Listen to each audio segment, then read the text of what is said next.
So ayun po what's up sa inyo mga kaibigan. So today is today. Wala akong masabi. So ngayong araw mga kaibigan is yun nga. Kung naririnig nyo nag-uulan, may bagyo kasi.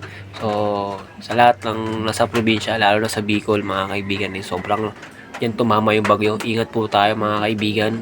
Ingat po tayo mga kababayan. Okay lang bahain, okay lang mag-brown out.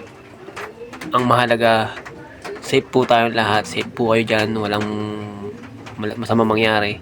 Yung pinakamahalaga doon, mawala lahat ng gamit. Mababalik yan. Mahalaga ang buhay. So, ingat po kayo dyan mga kaibigan. Sa Bicol, keep safe po lahat mga kaibigan. So, balik tayo mga kaibigan.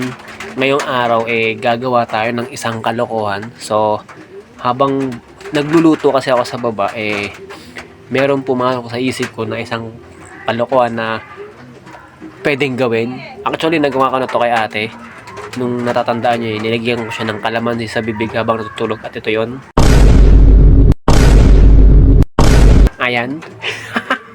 So yun, habang nagluluto ko kanina sa baba, napansin ko si Shelly tsaka si Kalia.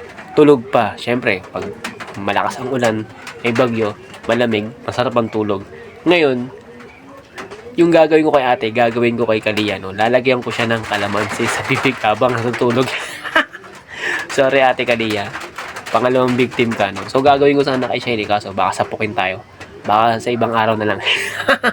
Ikaw muna ate Kalia, no? So tara na, huwag natin patagalin pa. Umpisa na natin to. Samahan niyo ako sa trip na to.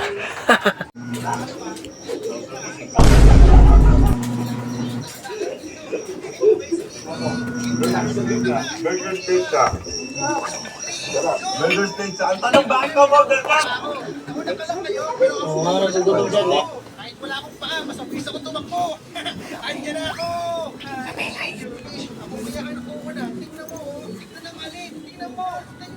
Ako yan nakuha na ngayon. Ang daya kayo, nilipad ka first. Pero panalo ko no.